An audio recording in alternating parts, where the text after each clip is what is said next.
mesti pikir 2 kali sih, tapi murah ya. Nah, aku nunggu biar package aja lah. Kalau ada yang ngirimin ya udah pakai. Kamu dong, kering gak dong kayak.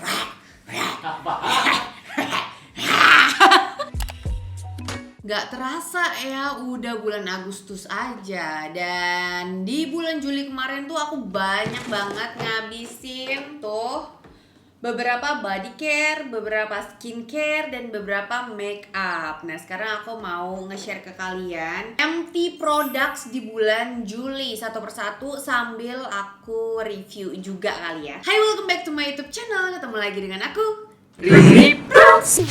And we ain't got nothing, gotta do something, get it right. Gonna keep on running, grab the fun and live it life. Aku bakalan reviewnya tuh step by step gitu loh, berdasarkan step pemakaiannya dari skincare sampai beres makeup gitu ya intinya. Pertama nih dari ini dulu. Tadam! Ini Omega Butter Deep Cleansing Balmnya Something. Ada yang pernah nanya, "Kak, review tuh udah habis. Review deep cleansing balmnya Something dong nih." Udah beres aku pakai. Aku pakainya nih ya untuk ukuran 40 gram ya berarti ini ya. Pokoknya kemasannya tuh ada dua, yang 5 gram sama yang 40 gram. Jadi kalau misalnya kalian mau coba-coba kan enak tuh ya, bisa beli yang size 5 gramnya dulu dan harganya 45.000. Kalau yang 40 gram ini harganya 150.000, 149 ribuan lah. Ini kandungannya ada omega 369, vitamin A dan E ya. Terus teksturnya tuh bener-bener sesuai sama namanya, omega butter ya butter gitu.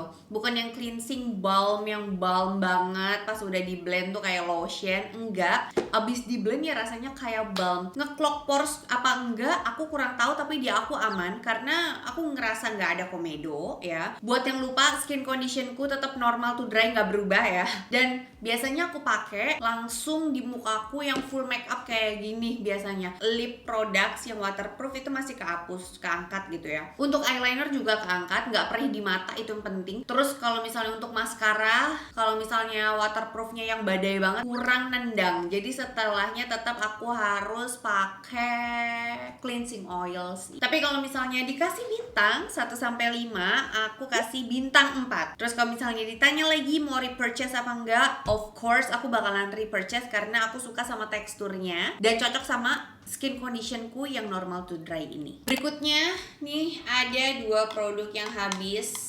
Oil infused micellar water, dua-duanya tuh oil based formula gitu. Dari yang mana dulu ya? Dari yang murah dulu lah ya. Si Pixi ini bisa untuk mata dan bibir. Terus alkohol free. Kemasannya itu 60 ml. Alkohol free-nya berasa gitu ya, bebas alkohol. Nggak perih di mata, di bibir juga sekali pulasan beres gitu. Kemasannya masih lumayan oke untuk dibawa traveling gitu ya. Aku nggak ada masalah sih sama kandungannya, oke banget. Terus kalau untuk yang Nivea Rossi White Hokkaido Rose Oil Infused Micellar, size-nya 2 kali lebih besar dari Pixi, 125 ml. Ini yang zero alkohol, yang sebelumnya tuh kalau nggak salah yang biru atau yang mana itu kayak masih perih gitu di mataku. Nah yang Hokkaido Rose ini lumayan nggak perih sih rasanya, cuma aku deg-degan karena dia ada kandungan rose, yang dimana aku tuh agak sensitif sama kandungan mawar, tapi nggak ada aroma mawar. Untungnya aroma ada sih, aromanya dikit, tapi nggak yang mawar banget gitu loh, nggak kayak air kembang gitu. Nggak. Nah kalau misalnya ada produk yang kandungannya air kembang banget, aku udah pasti sih bakalan alergi. Nah ini masih aman. Dua-duanya oke, di mata aku nggak perih, tapi kalau untuk Nivea ini aku hanya berani untuk pakai di bibir dan mata aja. Kalau Pixi, aku misalnya cuma punya ini ya, nggak ada cleansing balm dan nggak ada micellar water lain, aku masih berani gitu loh untuk pakai ke seluruh muka karena aman untuk kulitku. Aku cuma worry sama Nivea ini karena ada kandungan rose-nya sih. Selebihnya aman, nggak nge-clog pores, nggak bikin komedoan di aku. Dan kalau dari keduanya sebenarnya efek yang paling berasa minyakannya itu Pixi sih untuk afternya ya. Jadi setelahnya tuh tetap harus pakai micellar water lagi yang non oil infused yang biasa gitu. Kalau harus dikasih bintang, Pixi aku kasih bintang 3, Nivea aku kasih bintang 3,5. Untuk repurchase aku bakalan beli yang mana misalnya ditanya ya, mungkin aku bakalan tetap beli yang Nivea ini kali ya. Kalau untuk Pixi, aku mesti pikir 2 kali sih, tapi murah ya. Beli nggak ya? Produk yang aku habiskan berikutnya adalah tonernya Scarlett. Ini masih jadi toner andalan buat ngecilin tampilan pori sih, buat menghaluskan tekstur kulitku. Dia tuh ada efek brightening-nya, tapi yang paling aku rasain adalah bukan nge-brighten kulitku, tapi ngehalusin tekstur kulitku yang paling berasa. Kalau untuk mencerahkan tetap harus di-combine sama produk-produk lainnya gitu. Nah, ini harganya dia tuh 75 ribuan dan di dalamnya tuh kayak ada butiran apa sih? Niacinamide pearl gitu. Cuma kekurangannya adalah buat kalian yang sensitif pasti pertama kali pakai bakalan kaget karena dia tuh ada cooling sensation-nya yang dimana rasanya tuh kayak agak ganggu gitu loh. Pas dipakai kalau misalnya kulit kalian lagi kering tuh kayak lebih mentol. Aku menghindari deket-deket area mata sih kalau untuk pemakaian, takutnya jadi perih gitu kan ya. Tapi emang nampol banget buat ngalusin tekstur kulit. Kalau misalnya dikasih bintang, aku kasih bintang 4. Kalau ditanya mau repurchase apa enggak, dengan kekuatan supernya yang bisa menghaluskan tekstur kulit dan menjadi andalan misalnya pengen ngecilin tampilan pori dengan instan, aku bakalan repurchase. Lanjut ke toner Something Supple Power. Ini kemasan lamanya, sekarang tuh udah ada yang baru. Cuma aku suka banget sama kemasannya karena walaupun dia cimit ya, tapi bisa di recycle gitu loh. Bisa di refill. Nah, ini yang size 40 ml yang aku punya. Dan wah, ini membantu banget kalau misalnya mau traveling. Aku selalu bawa yang kecil cimit ini kan. Ini yang size 40 ml 89.000 segini. Murah apa mahal ya hitungannya? Mahal ya? Murah banget. Enggak, tetap mahal sih. Mahal banget. Karena aku ngebandingnya sama ukuran ini 100 ml. Ini 75.000, ini 40 ml. Tapi beda kandungan ya. Ini kandungannya lebih rich lagi untuk melembabkan banget karena dia ada hyaluronic 9+. Jadi emang fungsinya untuk menghidrasi kulit. Kalau untuk mencerahkan dan lain sebagainya itu kandungan lainnya yang dibutuhkan gitu. Tapi kalau misalnya harus dikasih bintang, aku kasih bintang 4,5 karena dia beneran membantu aku buat menyamarkan garis di smiling line dan selalu aku pakai sebelum make up. Di repurchase lagi apa enggak? Of course. Dan aku prefer kalau bisa beli yang size besarnya tapi dengan kemasan yang barunya. Aku punya nggak ya? Aku lupa deh di mana. Yang kemasan barunya tuh aku prefer yang tuang sih daripada yang botol spray. Berikutnya, produk yang selalu nongol hampir di semua kontenku. Something Hyaluronic 9+ Advanced plus B5 B5 serum. Ini tuh emang ini tuh bagus banget buat kulit yang kering. Kadang kalau aku males skincarean, abis bersih-bersih ya, aku langsung pakai ini, terus aku lanjut vitamin C, niacinamide, baru closing. Step skincareku kalau lagi males ya udah aku perkecil, persempit, dan aku nyobain apapun, produk apapun. Step pertama serum ya. Pasti ada Hyaluronic 9+ serum ini. Ini ada 2 size ya. Yang size 20 ml sama yang ini 40 ml. Jujur banget, aku berharap semua brand kalau bisa ngeluarin serum yang packagingnya tuh sama aja deh, nggak usah modelan pipet kayak gini nih. Karena kalau misalnya model pipet itu gampang banget teroksidasinya. Teksturnya tuh jadi makin mengental gitu loh. Pas 77 ya, aku beli banyak sekali serum something ini dan aku dapat banyak sekali free products-nya.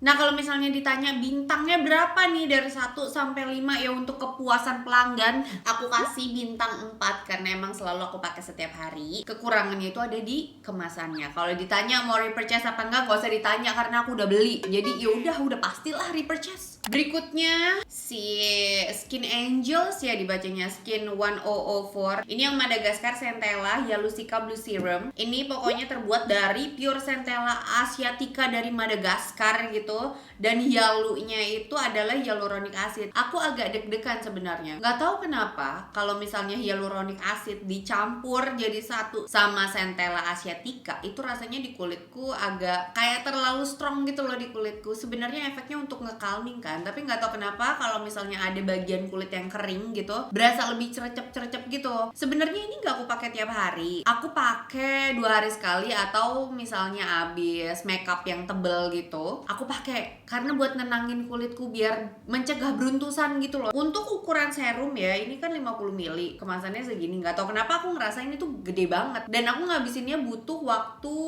berapa ya? 1 tahun kalau nggak salah baru habis. Hitungannya hemat sih, karena emang nggak aku pakai tiap hari. Pakainya cuma ya seminggu bisa dihitung lah 2-3 kali doang gitu pakainya. Tapi ternyata habis.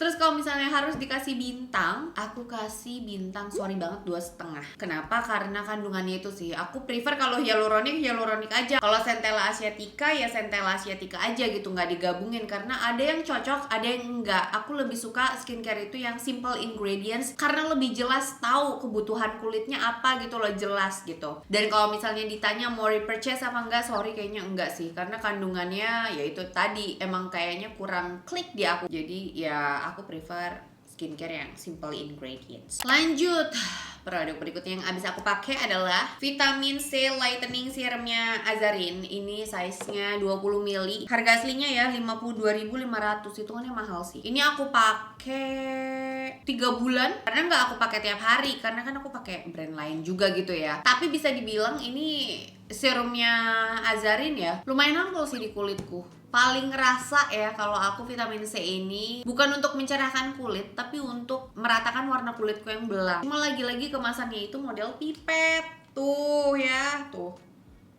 Nih, masih ada dikit tapi udah mengental gitu loh, oksidasi dia. Aku tetaplah lebih suka kemasan yang pump. Kalau ditanya berapa bintangnya untuk Azarin ini, karena dia lumayan ngefek di aku, jadi aku kasih bintang 4. Dan kalau ditanya mau repurchase apa enggak, aku mau repurchase karena lumayan ngaruh buat kayak instan gitu loh efeknya di aku buat meratakan warna kulitku yang belang. Another produk yang aku habiskan nih, AHC The Real Eye Cream for Face. Tapi ini tuh eye cream tapi bisa dipakai untuk area wajah lainnya yang kering gitu. Teksturnya tuh kayak gel base gitu, jadi gampang dibaurinnya. Tapi pas setelah di blend rasanya tuh kayak silikon base gitu, ada wanginya. Ini tuh kayak sisa di ujung doang gitu, mesti dikepret-kepret buat ngeluarin. Ini aku abisin butuh waktu setahun ya, dan ini tuh harganya 99 ribuan untuk 12 mili. Buat aku ya 12 mili eye cream tuh lumayan besar sih karena dipakainya tuh kayak setitik-setitik, secuil-cuil gitu kan. Ada wanginya sayangnya, tapi aku suka wanginya. Ini tuh bisa dibilang satu krim dua fungsi. Jadi nggak hanya untuk under eye, nggak hanya untuk mata panda, tapi bisa untuk mencegah mengatasi kerutan. Apakah ngaruh dan ngefek di aku? Enggak hingga detik ini. Cuma ya lumayan lah buat ngehidrasiin kulit karena dulu aku di area sini tuh pernah kering yang sampai ngelopek-ngelopek gitu. Nah, ini lumayan membantu walaupun ada scentnya, ada wanginya, ada fragrance-nya, tapi nggak bikin perih gitu loh. Kalau dikasih bintang, aku kasih bintang 2 karena dia ada wanginya. Kalau ditanya mau repurchase apa enggak, jujur enggak, karena aku nunggu biar package aja lah. Kalau ada yang ngirimin ya udah pakai, tapi kalau enggak ya udah enggak.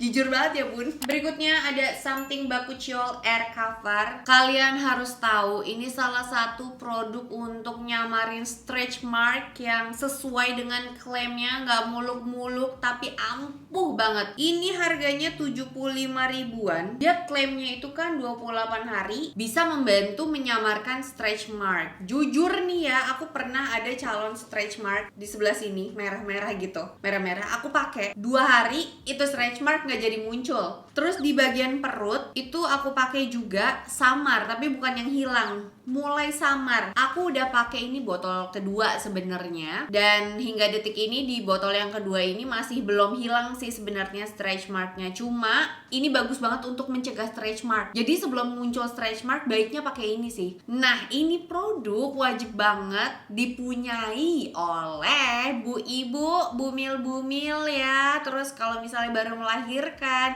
atau kalian-kalian yang dari gemuk ke kurus atau dari kurus ke gemuk, mendingan pakai dari sedini mungkin sih, karena dia tuh emang teksturnya gimana ya, lumayan lengket gitu sih. Cuma emang kulit itu sebenarnya stretch mark itu muncul saat kulitnya kering. Jadi better emang dihidrasi dari sedini mungkin, jangan pas udah kejadian kan. Itu aku. Pas udah kejadian baru pakai. Kering garuk. Kamu dong, kering garuk sampai. Kamu mesti pakai sih, Pap. Sumpah sih. Karena kamu kan dari kemarin kan 90 kilo terus ke 70 kilo gitu kan. Kamu mesti pakai sih karena untuk mencegah stretch mark dan menyamarkannya. Harganya seluruh badan gimana? pakai, aku pakai sini. Aduh jatuh kan tuh. Di dada aja aku pakai sih. Walaupun sebenarnya ini tuh bukan untuk area payudara kan ya, tapi aku pakai jangan sampai stretch mark muncul kan ya. Kalau dikasih bintang aku kasih bintang 5 karena emang ngaruh banget. Kalau ditanya mau repurchase apa enggak, ya iyalah aku bakal beli lagi. Berikutnya, aduh ini cushion yang aku sayang banget. Wardah Color Fit Perfect Glow Cushion yang shade 42N. Kenapa aku sayang banget sama ini? Karena memang warnanya itu match banget di kulitku saat aku sedang tidak liburan. Catat, kalau aku liburan aku butuh yang di bawahnya 43W. Jadi aku selalu standby yang 42N sama 43W ya. Aduh aku malu deh buat ngasih lihat kemasannya karena udah compang-camping. Ya Allah jijai banget, udah habis. Ini udah dibolak-balik berkali-kali, udah kering lah pokoknya. Kalau misalnya kalian pengen kulit yang my skin but better untuk daily, kulit kalian kering, wah bakalan suka banget sih sama cushion Wardah Color Fit ini. Aku ngerasa teksturnya itu mirip sama foundation mahal yang baru aku beli, Givenchy yang Libre Glow. Sumpah mirip sih, cuma si Wardah ini lebih kurang tahan lama, nggak setahan lama Givenchy. Masih ada coveragenya, bisa ngecover ketidaksempurnaan di wajah gitu. Ketahanannya juga lumayan oke. Aku udah pernah review juga gitu. Dan kalau misalnya ditanya berapa bintangnya, bintang 5. Kalau ditanya mau repurchase apa enggak, ya repurchase lah. Aku udah beli lagi malah. Mana nih? Dan ada standby satu lagi di rumah. Tuh, nih 42N. Tuh. Berikutnya yang sudah kering, kemasannya juga udah compang-camping. Tuh, ini Brow Abdunya Second Date. Ini tuh untuk alis ya, kayak brow karai gitu. Nah, mungkin ini ya isinya tuh teroksidasi karena aku kan ya keluar masuk terus gitu loh, dan aku pakainya tiap hari. Ini tuh salah satu brow karai yang ada fibernya dan lumayan tebel gitu. Harganya 95.000. Nah, ada yang dark ash sama warm wood. Aku pakai yang warm wood yang coklat tua gitu, agak-agak burgundy gitu warnanya. Dia tuh bagus emang, ngasih efek alis lebih terisi gitu kan ya. Cuma kekurangannya adalah fibernya tuh lumayan tebel gitu, dan makin lama tuh dia makin teroksidasi. Kelihatan gak sih? Fibernya tuh fiber yang kayak maskara gitu. Ini masih ada sih tuh. Jadi makin lama tuh makin kental gitu. Dan aku udah nggak bisa pakai karena kalau dipakai tuh jadi alisku tebel ada, tebel hilang gitu loh kelihatannya. Dan kalau misalnya ditanya bintangnya, aku kasih bintang 3. Dan kalau ditanya mau repurchase apa enggak, sayangnya tidak, karena aplikatornya buat aku terlalu tebal untuk alisku ya, dan terlalu rapat-rapat gitu. Aku sukanya yang lebih kayak maskara yang non fiber, jadi lebih enak buat bikin alis yang lebih berserat gitu. Oh iya, sama kurang tahan lama gitu loh kalau di aku nggak tahu sih, ini prahara alisku aja deh kayaknya begitu. Ada yang pakai juga? Apakah review kalian sama kayak aku? Berikutnya maskara nih, Holika ini yang 04 brown. Kalau ditanya nyesel apa nggak beli ini, enggak sih, cuma emang efeknya tuh nggak terlalu ketara di aku. Efeknya tuh manjangin, tapi bukan manjangin yang bom banget gitu. Harus dipakai berlayer-layer, satu layer aja tuh kayak kurang nendang gitu sih. Cuma ya kemasannya lucu aja gitu kan, kayak odol, ya nggak sih? Tuh, ini tuh banyak yang bilang bagus, tapi menurut aku B aja. Karena butuh berlayer-layer buat dapetin efek panjangnya yang menurutku juga di bulu mataku kurang panjang gitu loh. Ini udah kering, kalau dipakai udah kayak kurang ngasih efek lah intinya gitu. Ini aku pakai kalau nggak salah 3 bulanan udah kering. Mahal sih, dikasih bintang berapa? Repurchase nggak? Nggak mahal, tapi ya kurang nendang hasilnya di aku, gimana dong? Produk terakhir, ini maskaranya Maybelline yang The Falsies Lash Lift. Kalian pasti udah tahu, dan ini kemasan kedua aku. Keduanya adalah PR package dari brandnya. Ini tuh model aplikatornya tuh yang model apa sih, kayak angka 8 itu. Terus udah kering juga, udah nggak keluar lagi bahkan tuh ya, kelihatan gak sih? Tuh, aku pakainya tuh kalau nggak salah berbarengan gitu usianya ya, kayak 3 atau 4 bulanan gitu. Sebenarnya lumayan ngasih fiber, ngasih volume di bulu mata gitu. Jadi lebih bervolume kalau misalnya digabungin gini. Cuma sayangnya adalah semua produk Maybelline aku nggak tahu kenapa ya, kalau untuk aku sih kurang nendang buat waterproofnya. Dia smudge gitu loh, bukan untuk waterproof berarti, untuk smudge proofnya. Karena tetap smudge gitu di under eye sebelum dibersihkan ya. Dia kayak ada garisnya hitam gitu, jadi kayak kantong mata aku gede banget kesannya kayak gitu. Dan sesudah dibersihkan juga kayak aduh effort banget gitu. Kalau dikasih bintang, aku kasih bintang 2 karena dia smudge sama dibersihinnya agak susah. Repurchase apa enggak? Sayangnya tidak, karena aku masih pengen nyobain yang lain lagi. Atau mungkin kalian ada rekomendasi maskara yang murah dan bagus? Kasih tahu aku di kolom komen di bawah ya. Sekian video hari ini, aku sudah beres mereview produk-produk yang habis di bulan Juli. Semoga ada MT products berikutnya. Apakah aku berhasil ya menghabiskan produk-produk lainnya di bulan-bulan berikutnya? Nggak tahu deh. Dan dari semua produk yang aku review tadi, apakah ada yang nyantol di kalian? Aku pengen tahu. Kasih tahu aku di kolom komen di bawah, because sharing is caring. Makasih banyak buat kalian yang udah nonton video ini dari awal sampai habis. It means a lot for me. Jangan lupa buat tinggalin jejak dengan klik likes dan subscribe channel YouTube aku. Udah. Terus jangan lupa juga untuk aktifin dan notifikasi kalian supaya kalian jadi Japet Squad aku yang pertama tahu kalau misalnya ada video baru yang diupload di channel YouTube ini. Once again, thank you guys for watching and I'll see you next time. Bye.